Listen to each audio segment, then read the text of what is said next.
Yo, everybody, it's Heat Override. I'm ready to bring the pain for you this week and for an unfortunate episode.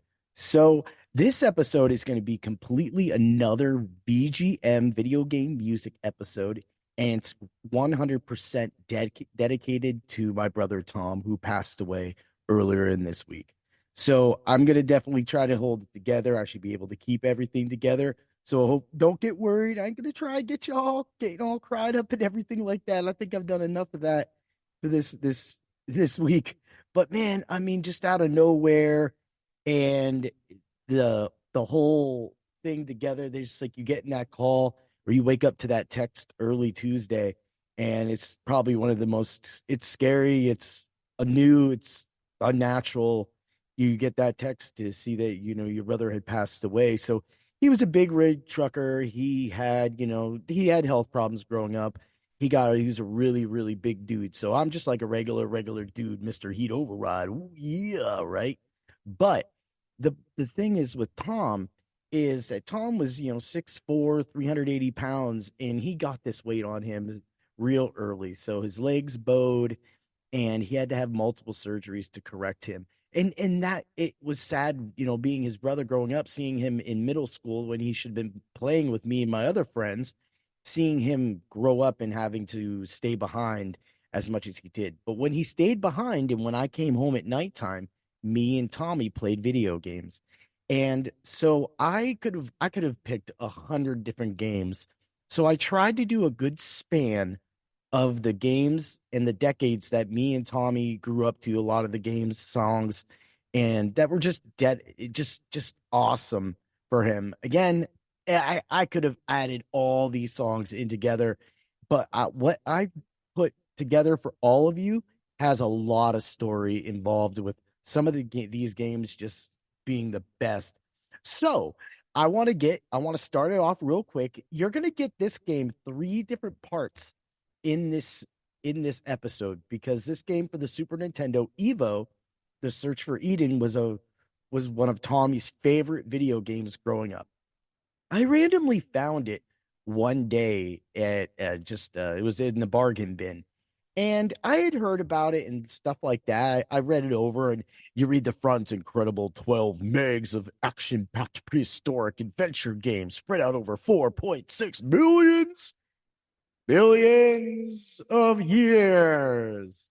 And so, so you start out the game, and again, this game has a lot of background. Like my buddy Dewan played it, and then years later, my cousins came up from Texas, and it's Amanda, Samantha, and Kaylin. They came up, and they literally played this game all weekend. And you practically start out as like a fish, and then you get to evolve. It's like a role playing game, but an adventure kind of style. You could call it a Metrovania because that's what eventually it becomes. But you don't really do much exploring.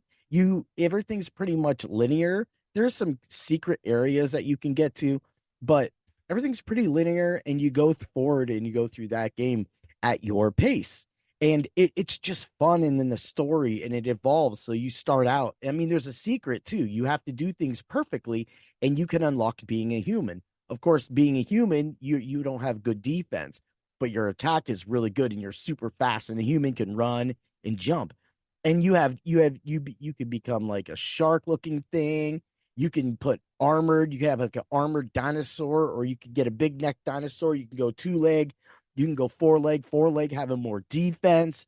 So it was kind of like a real kind of like how you wanted to make your character. And that's, again, the perfect type of game that I love.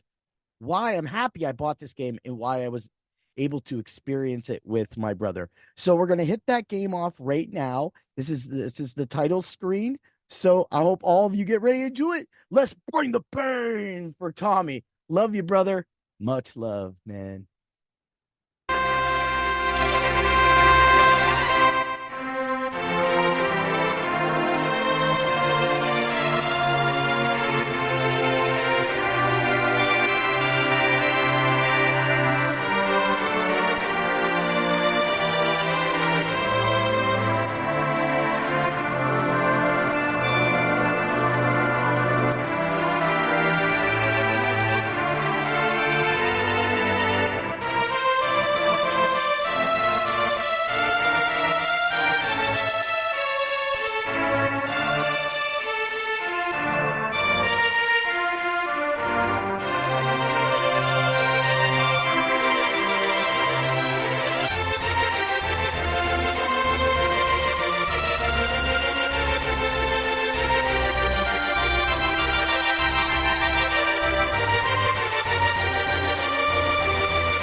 Yo, yo, yo, yo, yo.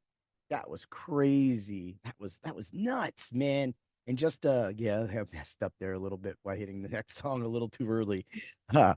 But yeah, that game, that sound, every time I hear it, it's perfect. It always just that the song reminds me of just like this, it's fulfilling. You could, and then that little breakdown and the way it brings its symbols in just shows the way that that song evolves over time. Oh, yeah. Well, let's get to the next one. It's a really fast one. This is Super Sprint. It was a four-player game for the NES where you just raced around a track, kind of like Atari, kind of like, but man, we had a lot of fun playing this. And then one time, my cousin came up, and when she came up, she brought her husband at the time, and her husband actually started commentating while we were playing this game.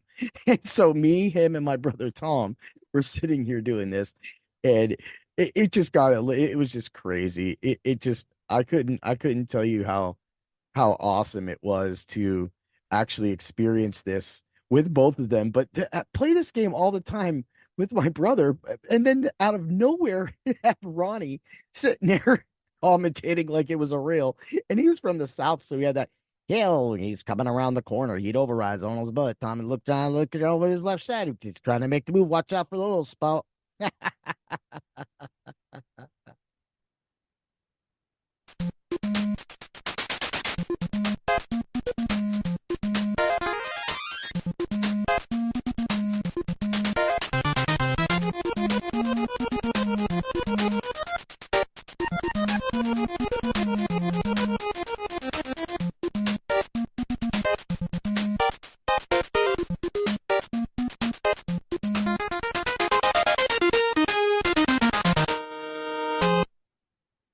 Oh, man, that was awesome. That was so awesome. I mean, whew, that I just we had so much fun with that game. So I wanted to throw that in there as a kind of like, throwback. Again, another game that me and my brother Tom played a lot of games of. And there wasn't really much music to that game, so I just went with the title screen, just getting it out. So you're getting it right here. You're getting the beginning of the Bring the Pain, the VGM. This is dedication to my brother Tom. I hope all of you are enjoying right now. Another game that came out that was really awesome for the Nintendo was called Swords and Serpents, the ultimate role-playing game for the NES, which it was kind of like a Dungeons and Dragons style game. So that was what was really cool about it. And what the other cool thing about it was it was the first type of game like this that you could play with your friends. So if you had the NES, the NES hookups where you had the four extra controllers, and so I one night, me, my friend Jason, my brother Tommy, and Jason's stepdad, I can't remember his name. It was like the only time I really hung around him, and then it just we all went into middle school and out. So I don't remember but all four of us played this game the entire night. Everybody conked out, and me and this dude's stepdad played the game right until the end of the game. And so that whole night, right? Because me and my brother have been trying to get really far in this game, but sometimes it's really cool to have other people there. So he's drinking, we're just having pops because we're kids, we're like 9 or 10 at the time, and we were it was like I couldn't believe it. And so finally, me and my brother, we took this game back home that day, and we beat it. I still own this game to this day. The beaten save file, as long as the battery still works, would be there. And it just, to me, a 4-player RPG, you got me in. Like, that's the thing, is role-playing games, other than like, mass, MMORPG games now, or like Fortnite or anything like World of Warcraft, those games already have tons of people. You could only play as with friends. But back in the day, before Ultimate Online and games like that, like this is before all that. This was a game that you could play with your friends that was just fun, right? So let's get to it. Swords and Serpents. And this is going to be track 3, Battle.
So I hope that all of you really enjoyed that tune right there.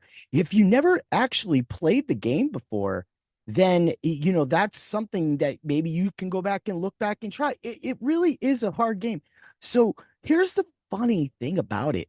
I actually figured out how to beat the last level. So I saved up all my magic and I used the warp spell. So the warp spell would actually allow you to warp just one wall. So at the end of the game, it was a maze. Well, then I figured out that it was a maze that led to the middle. So I kept warping, warping, warping in the middle, and then I got to the leader. I beat him, and you had to get out of there. So I warped, warped, warped out. Man, I was so good at video games, and I'm still good at video games. And Tommy sometimes Tommy would learn these techniques and everything, so then he would end up doing them himself. So he was really, and he was with me right there when we did that. He was just really excited, and that was a hard game. Games like that, when you have to walk down hallways and fight enemies, and then you have your friends. What if your friend heals and you didn't need him to heal, like you needed him to attack? Like you had to actually equate for what your friend was going to do because it wasn't like a traditional RPG where one person had control of everybody, or like some RPGs they have auto so that they'll just auto attack or stuff like that. That seems to be something bigger with the newer Final Fantasy series and games and all that great stuff. But I mean, that's fun, that's great. But back in the day, hey, those were your buddies, man. All right. So I have played this song on a previous podcast of mine when I did my top 50 Nintendo games, NES games. So this made it. So I'm doing a shout out to my boy Martyrus, who always loves to play remixed, reproduced music and everything. So this is going to be Teenage Mutant Ninja Turtles 2, the arcade game, Stage 1 Fire. It's the metal cover. And the guy's name is Daniel Tidwell. Follow him on YouTube. And after this episode premieres, I will have the episode on my YouTube as well. You can find that link in the show notes and all that good stuff. And you can go there and you can listen to this entire playlist without me talking, without saying anything. And if you just want to do it, you listen. If you knew my brother and you saw him or watched him play these songs or these games, then you definitely know you want to hear it. Plus, it's definitely rocking. Let's get to it. Ooh, yeah.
Man, that was awesome, man. Let's get to it.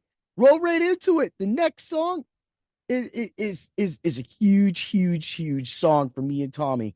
And that's because when I told you previous episode of Bring the Pain when I did my VGMs, Tommy bought the Super Nintendo before I did. I had to save up to buy my Super Nintendo, right? So Tommy loved the same games. One of the first games he bought was F-Zero. And so we're going to get into a little thing right here. We're going to roll into F-Zero and then another game that he had bought, which is one of my favorite Castlevania of all time, Super Castlevania. We're going to roll them back to back. You got a 3-minute song and a 2-minute song coming at you. So let's get ready to bring the VGM for you, Tommy. Ooh, yeah. Huh?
Yeah, that was cool. That was cool, man. And right into it, just like I said, nonstop. Let's go.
Man, that was awesome.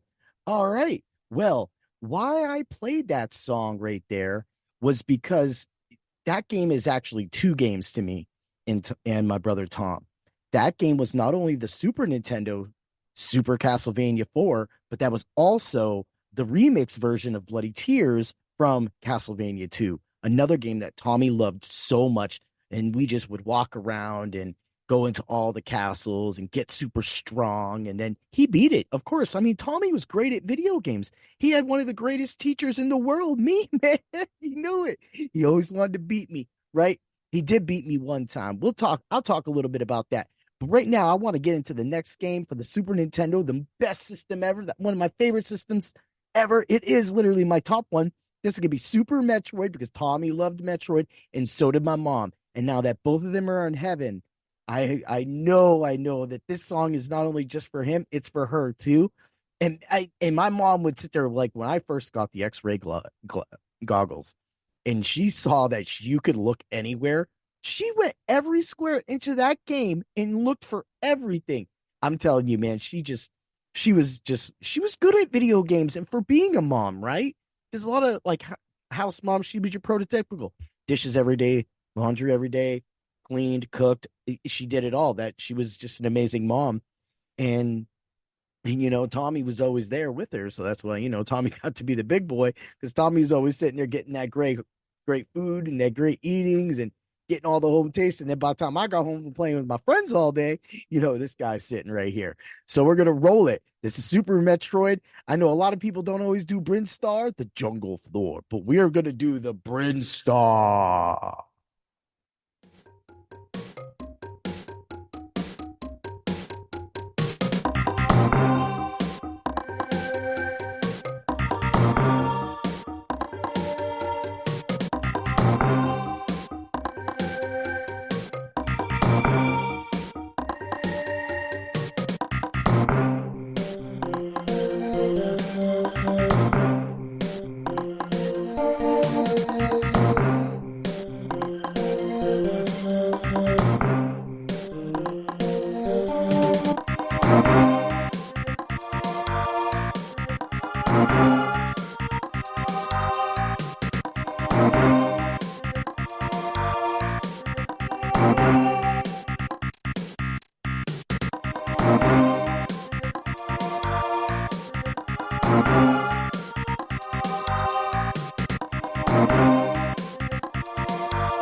yo. I mean, that song just so good. Again, showing off the Super Nintendo.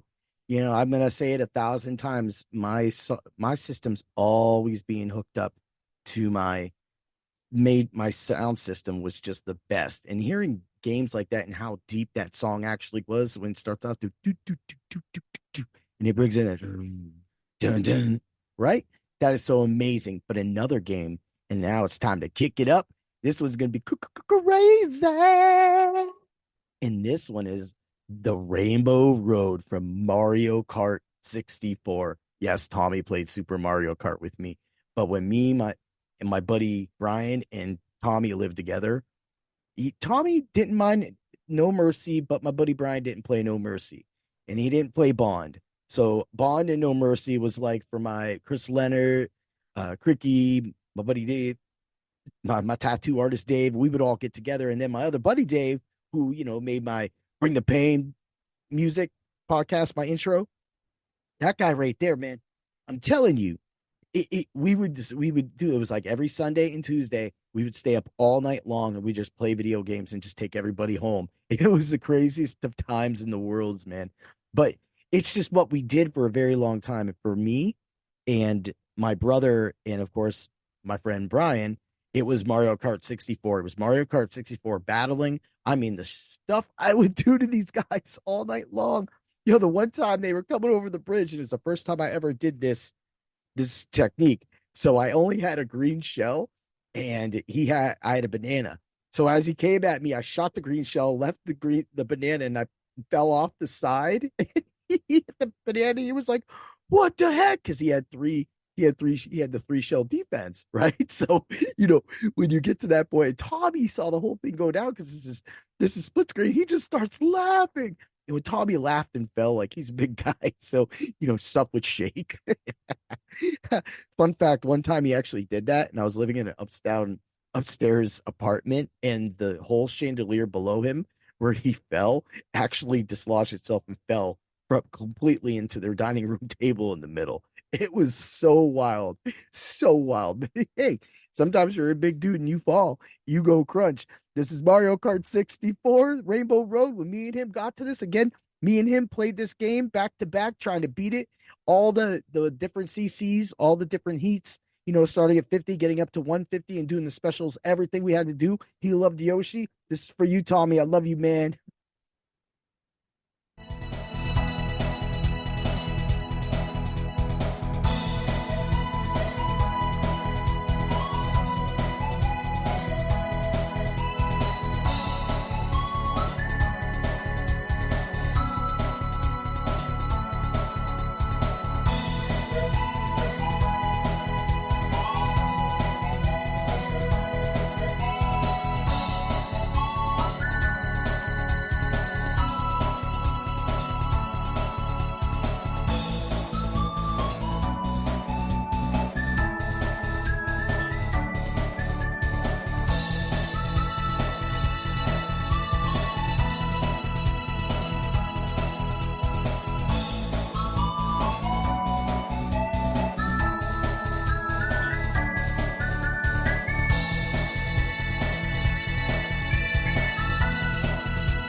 Oh man.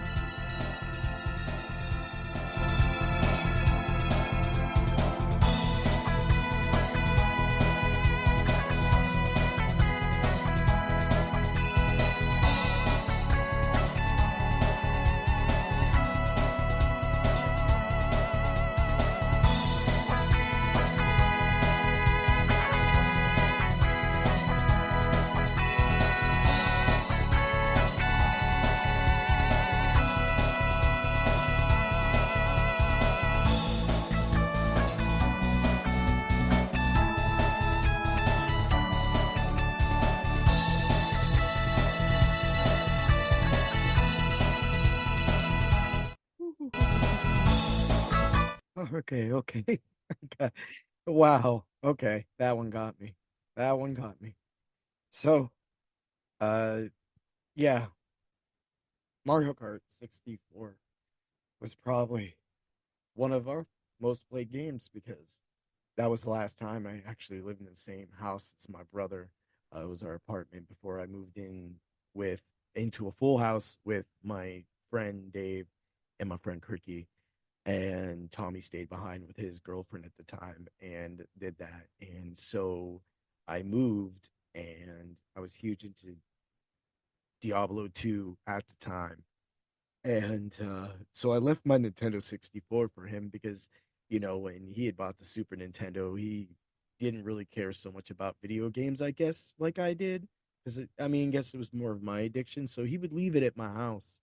And there was times that my buddy DeLong would let me use his Super Nintendo until I could save up and buy a Super Nintendo myself. Because, again, I just didn't get it that year. I didn't get anything. So I just got more Nintendo games, which me and my friends all played, but at the same time, it was one of those things that with Tommy, I was able to play that game a lot, and that just brings back so many memories and the jump right from the go and just racing hard and having like just being in the top, always trying to finish one or two because you move to the next board, and you want to get to that end of the game, and that's how you beat that. Yes, how you move up in the CCs. We all know this, right? And playing it with my brother was just amazing, and I guess that was the song that finally got me. It makes sense that it did. So I'm gonna get to this next song right here. This is a nice little quick one here. This is Evo. This is Dinosaur's Land. Just go for it, man.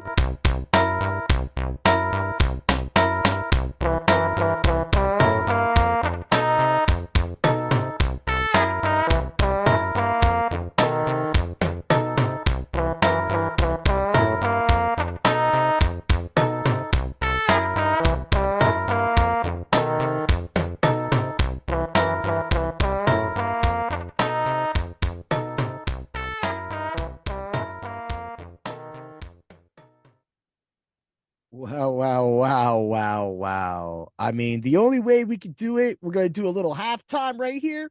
A game Tommy loved to play, and me and him were the tag champs for a long time. This is WWF, not the E. We're getting the E out, right? Because we got the F out, because this is what the name of the game is, WWF No Mercy. And the number one iconic song of No Mercy is none other than Diggity Dog. Diggity Dog. Breaking. Diggity Dog.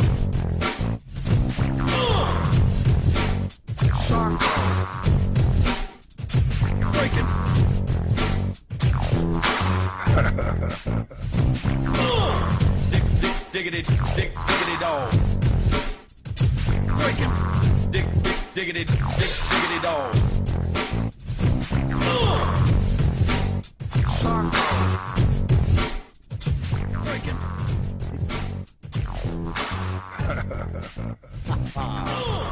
Diggity dog.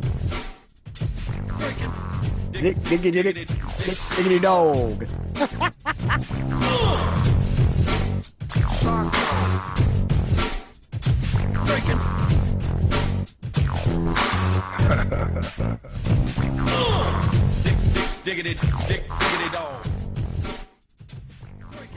So the funny part about this song is that it's the menu creation. This is thousands of hours. So before I even was together with my wife Chrissy. She her her her boyfriend at the time, which was one of our friends that would challenge us, this was his song. He he heard this, so she heard this with him, and then she knew she had to put up with me because we played No Mercy for like 5 or 6 years. Man, it was just crazy, crazy, crazy. And you're making your characters, and this is one of those songs. So when I was making this list and I put that song on there, she just it's like over in the corner, she starts laughing. So that our daughter starts laughing. She goes, "Oh, mom, you made you laughing." She goes, "That's all I ever heard was this song." Breaking.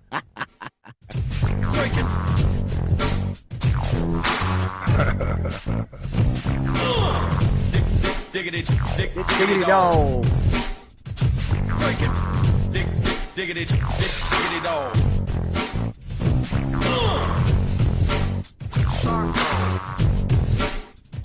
Breaking.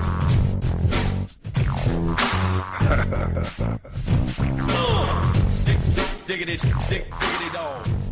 Woo! All right, man. I think I've recovered. That was some nice news right there. That was good recovery right there because I needed one to get back out of that. All right, wasn't trying to just get all soapy on you guys. Yeah, I'm the macho man. I bring the pain and I'll bring the cry and I'll bring the tears. Maybe I did for you. Try real hard. Dig it. Yeah.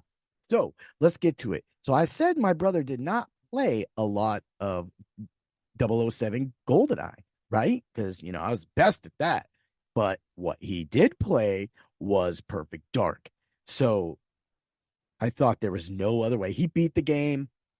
The game is actually a really good game. A lot of people do not give Perfect Dark its due. I mean, yes, it was the same engine, but it was upgraded, and then you had to get the card out, and it just made it even more better and faster. And in the when you did the split screen games, you didn't have to put up with not being able to actually like so in 007 Bond, you get to look down and you can't jump down on somebody, you can't lynch somebody, and it's one of those things that made a difference. When you moved to Perfect Dark, you were able to jump down from level to level and get people. Plus, man, I mean that machine gun, the Sentry machine gun, the second form of that machine gun was so awesome. I'd go throw that in a corner, and it is crazy, crazy. So let's get to it. This is the Institute menu because it was just too cool to not have on this show. Oh, yeah. Get it for you, Tommy. I know you beat this game. Who?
that's exactly what you want in a game. Just the darkness, the spookiness of how Agent Dark was so like just like Bond, but so cool, so smooth, and just the upgraded games and guns and just having the fun. That little alien dude at the end helping you out, shooting random people, setting off alarms, pissing you off.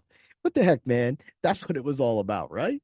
And you know, that's a game that he played a lot of, right? But here's another game that he played a lot of. And this is gonna be two songs in a row because I couldn't not play it. Especially, so we're gonna start off with this is Final Fantasy Mystic Quest. And this has another throwback to my buddy Dwan. When we first got this game, I brought this home and I was like, look at this. And we put it in and we heard the battle music. And I was like, yo, they went full metal on this. That's insane. So that's the key right there. Is like I was like, wow. And then when you finally get to the final boss and that song came out, I was like, oh, so I've already featured that song. So we're gonna do a Ferdk remix. I mean, who's that guy that likes to inspire me for those remixes? Oh yeah, Martyrus. Thanks again, buddy. Oh, and by the way, I actually just listened to the Ferdk's on stage on Martyrus's podcast, the VGM. So that's why this all works together. It's just video game, music, love, fun. You get your old school, and don't think I always just have one guy out. Man, none of this would be possible if it wasn't for the messenger of a VGM journey. I mean, he started it all, and then when I finally picked up Professor Tom's Shujin Academy, and then just started from there, literally, it's been like God said. And both of them released new episodes today, so you do want to go check them out at VGM and the Shujin Academy, as well as everybody else in the VGM journey room. They all put their podcasts in there and release. You know, you got Rob Nichols, and just there's so many different people, so many different sounds, so much love. But let's get to it. This will be a double play. We got Battle 1, Final Fantasy Mystic Quest. Again, another one of Tommy's favorite games. Let's go.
Wow, man. Let's get right to it. Man, it ain't nothing better than you when you got Ferdk lined up right. And when Ferdk gets a rolling, Ferdk gets a rocking.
Oh man, doesn't Ferdk always just kick ass, man? I don't care, man. I mean, I know that y'all know that that my podcast can be wild, right? And if the wild man is a wild man, then the wild man might say some wild stuff. But guess what, man? This next game was Tommy's one of Tommy's favorite games, and it always got me. The beginning, the opening, it's just so random. It's like a movie commercial kind of thing, but it just always got me. There's just the horns and the whole concept of Wild Arms has always been amazing to me. So this is Wild Arms 2, the opening, which there is a video, and every time you watch it, that's what I'm talking about. It's like a commercial for like a movie, but the song itself is beautiful. It reminds me of him 100%. Him, the PlayStation playing this game and just over and over and starting it. It was just he loved it. And it was like so like the Breath of Fire series for my buddy John, pass him on, he knows the name. Right. Him do yeah, John P is like Wild Arms for Tommy. That's exactly what it is. Let's get to it.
It is kind of creepy seeing that at the end there.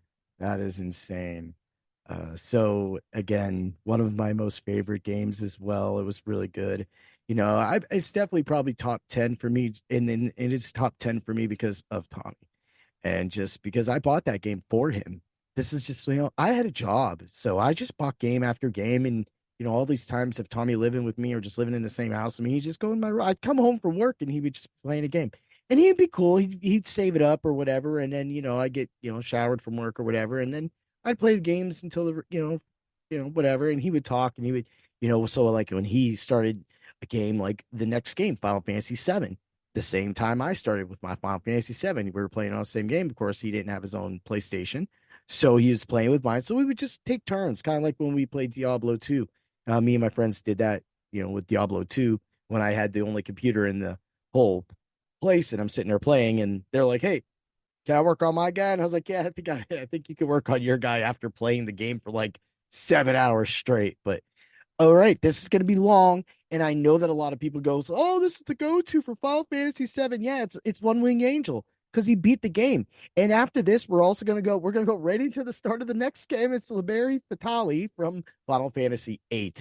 Both these games, especially Final Fantasy VIII, that was his game. Okay, again, just like Wild Arms, Tommy tried to beat Final Fantasy VIII. He did not succeed. I don't know how he didn't. He said, "Bobby, it's just so hard. You gotta just watch the whole final fight, right?" So I kind of watched it, and then I kind of gave it a couple shots, but because I didn't really play all Final Fantasy VIII, I didn't really understand the whole system, and I think maybe that's where he kind of needed me to do that, and that's what that's having your older brother and being brothers is about, is exchanging information and just getting better. If he sees something different or if I see something different, we let each other know, because that's what you do as gamers. You tell your friends. I mean, I did this with Alone in the Dark 2, One-Eyed Jack's Revenge, with my buddy's sister. Her boyfriend was playing it, And so they gave you a 10-minute card. And so he bought the game and I had a 10-minute card. So we literally strategically for Alone in the Dark, One Eye Jack's Revenge, we literally used all 20 minutes and I beat the game. And then like they ended up breaking up and then like he just kind of went back and he never finished the game that I know of, but I never talked to him after that. It's just what it is. One of those little random roads that we just take on. Bring the pain. Oh yeah. Let's get to it. This is a banger. It's One Winged Angel. It's the original. It's in true form. I love you, Tommy. It was great to see this and experience because I got to this point before Tommy did, and Tommy watched the whole thing and he loved every minute. It was like watching a movie. Exactly. Man, I love you, buddy.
come on, come on. We already know what happened right there, right? We know what happened. That was insane. And a lot of people love to hate that song. A lot of people love that song. A lot of people might not like that song. I don't see why you would hate that song. My favorite Final Fantasy is Final Fantasy VI. I've said it whole multiple times, and that was a game, of course, with the you for the Super Nintendo that you were able to use the second player option. You were allowed to light up the second controller. So, Tommy would man up two players. I would get two, so he'd get his guys. And that's how we did. That's what this. I have a game after the Final Fantasy VIII. This is, of course, Liberi, Fatali, and it's the opening scene. You can watch it, love it, do what you want. I mean, I remember I bought Final Fantasy VIII for my PC. Tommy actually acquired his own PlayStation at this point, and he was playing Final Fantasy VIII on his own. That's how he actually, played it and beat it. So the Final Fantasy VIII PlayStation disc, and I don't think I have all the discs for it. I think I only have one or two of the three or four, something like that. I think I'm missing one. I have to go look at that, and it could be upstairs. That's his game. I don't have it. I have the actual fold-out cardboard box Final Fantasy VIII for the PC. It's a beautiful layout. And I mean, again, the game did catch me, but for some reason I was into a lot of Diablo 2 then in Diablo. So it was just for me, it was just one of those things where the changing of the game was happening.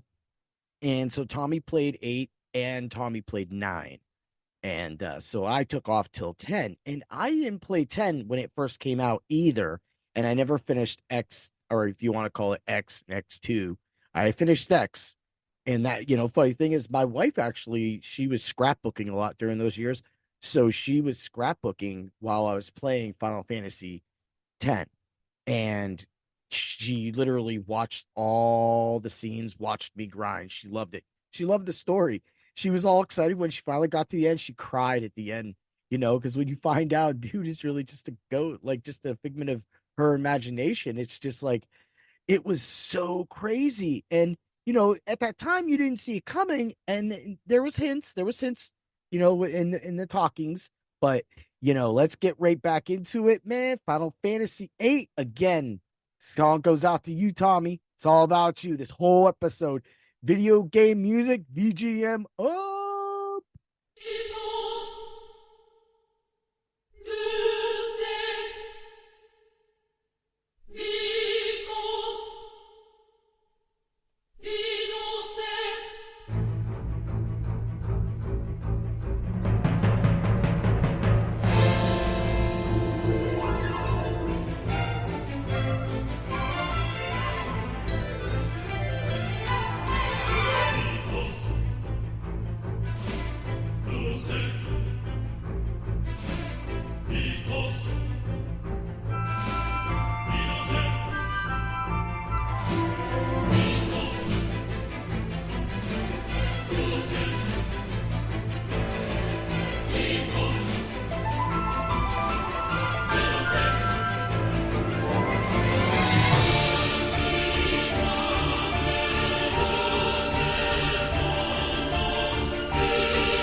man, I mean, just going from One Winged Angel into Liberi Fatali is like crazy. Because I mean, just the chanting.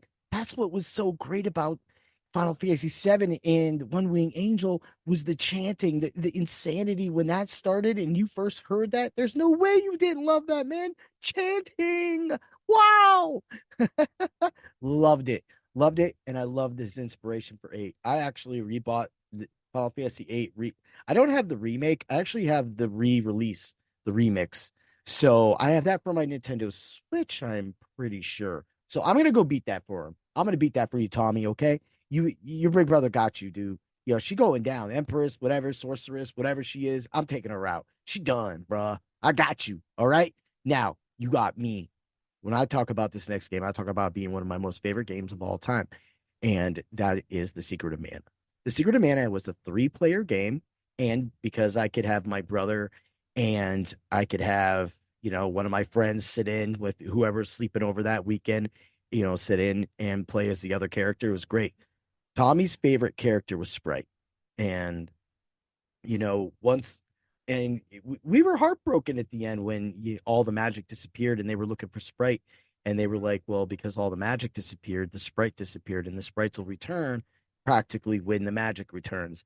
And so that was really sad. But the thing is that Sprite provided so many cocky remarks the whole entire game. And then again, I don't want to say, I talked about this game so much, and that's because look, we would just laugh. So Tommy liked Sprite and the way that he mouthed back and always had something to say. And I think at one time he said, "Snap out of him," and he runs up, he slaps him. And then when you get, I played this with my son and my oldest daughter when they on my Nintendo Wii. So, I had everything for that. So I bought it for that again. So I had the original game, still have the original game save files from back then. Tommy's characters is on there. Mine are too, of course. And then you go all the way back and you get to my son, Tyler, and you get to my oldest daughter, Ivory. And then you go forward, and then they did the remastered version on the PlayStation 4. And so I bought that, and my youngest daughter, Molly, me and her played through and beat this game. And the funny thing is she was more the princess girl. All right. She wasn't Sprite. Molly liked to heal. And Tommy loved the black magic, so he was just jacking. Sometimes it got annoying when someone would bring up their ring real quick, but was really good about it. He was like, bang, bang, and next thing you know, just ice shards flying or rocks are flying, and he used his magic, so his magic was top notch. And again, another thing that made the Secret of Mana amazing was the magic, and the more you used one magic, that stronger that magic became. And that was pure genius. Of course, other games that did this, around then and everything. But, this was still the way the game was, and being 3-player and playing like Zelda, but not having it as a mashup, having the 100% bar fill up and then being able to charge up moves and do a lot of stuff like that. Your boys over here charging. I got Tommy sitting here casting, and I'm just being a beast with my main guy. Oh, yeah. Right. So let's get to it. This is the Little Sprite. It's a very fast song. I'm going to roll it into the next song too. That's going to be Evo, The Search for Eden. This is going to be the Ice Coast soundtrack. Both of these are practically just over a minute total time in both. So we're just going to play them out. Again, I love you, Tommy. This whole episode was dedicated to you for VGM. Anybody out there that maybe lost somebody like a brother, a mom, a cousin, anything, and you can relate to the music that you played if they played video games with you. I encourage you, go make a whole episode about them. One of our guys in the Discord made a whole episode for his mom, and that I listened to it, and again, it touched me just as much as this. I hope this episode touches all of you. Enjoy.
Oh, man, that was amazing. But let me just tell you, both ending that with Evo and ending that with the way that I wanted to dedicate this all to Tommy was just perfect. And yes, there were so many different other songs that I could have played, and it was just really hard for me to choose just one song. And so, for that being said, it there was no one song of these was more valuable than the other song when it came to these games with my brother, the games that I played, all of these games that I played with him. And again, it was just pure love for video gaming that not only kept us together, allowed us to spend a massive amount of our time growing up playing games together, because that was my brother. That's who he was. He was always next to me. He was always following me behind. He was always right there doing his thing. And so I wanted to play one of my little things where it's Heat Override for the VGM Override. Oh, yeah, you're getting a VGM Override. And so this may not be the most epic song for this soundtrack to actually play, but and I don't want to play this song, but I think every VGM artist plays it once, and I could do a whole episode on just this game alone, and it's Castlevania Symphony of the Night is going to be the VGM Override. So let's get back to the VGM Override. This is for you, Tommy. I'm gonna come back once this song is in. This is how I totally feel for you. This is how, when the end is there, finally one day we all become the wind. And you know what I'm talking about? I am the wind. He did a lot of things for me in my life. He taught me how to stand up for myself, and he stood up for me every single time. And that was because he was big. You could always think that it was kind of one of those things where it was of men of mice, where I had the brain and he had the brawn, and that's really what it was. A lot of people would not touch me or anything, and I really wanted to play heavenly, heavenly, whatever on the heavenly doorway on this, but I thought that ending it with "I Am the Wind" and getting this out of the way, so I never have to worry about playing this song as part of any more VGM series going forward. Not that I love the song, but it's probably gonna make me cry. So again, here it is, right here, right now, on Bring the Pain. I Am the Wind, the ending for Castlevania Symphony of the Night.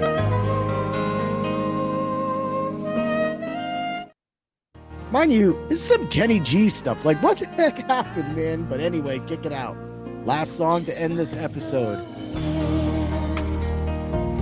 I've always been drifting high up in a sky that never ends. Through thick and thin, I always win, 'cause I will fight both life and death to save a friend. I face my destiny every day I live, and the best of me is all I have to give. Just like the sun, when my day's done. Sometimes I don't like the person I've become. Is the enemy within or 1,000 men?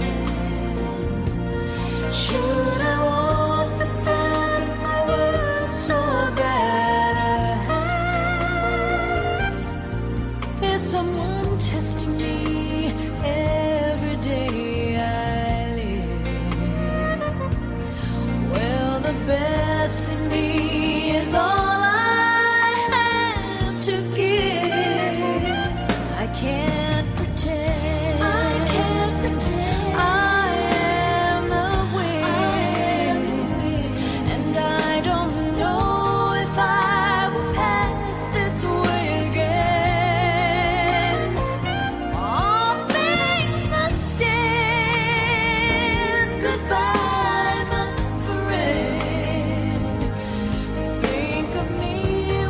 see the sun or feel the wind.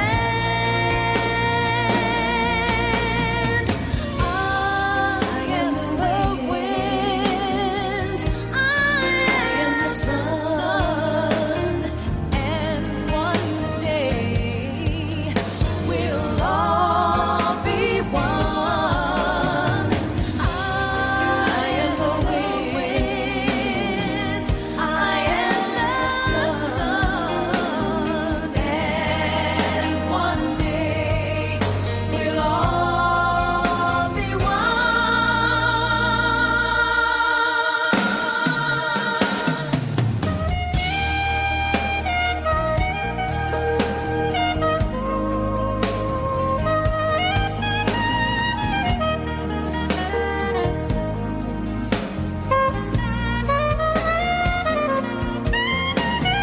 I am the wind, I am the sun, and one day we'll all be one. I am the wind, I am the sun, one day we'll all be one.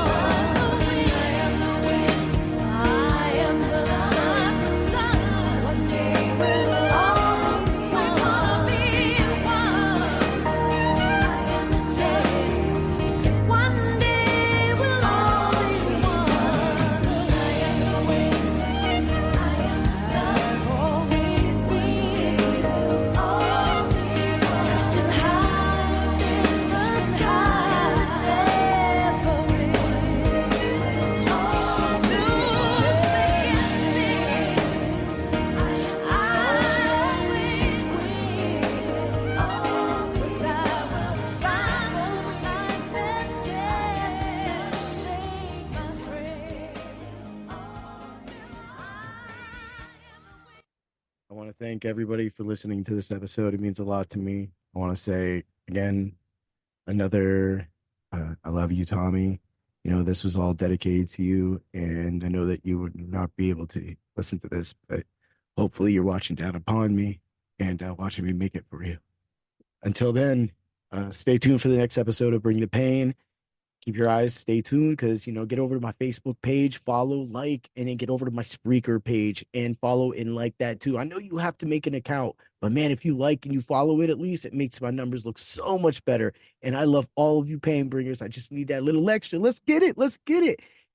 So stay tuned for all of that. You can catch this on any streaming service that you listen to. I'm on iHeart, I'm on Apple, I'm on Google, I'm on Spotify, Deezer. I'm on everything. Like this is that's the one thing I love about Spreaker. They do that. So I love thank you again to everybody who listened to this episode. Sorry that there might have been a couple moments to break up, but I think I did pretty good. And always remember to bring the pain. May the prayers be with you. I love you, Tom, forever in life. I'll see you one day. Peace.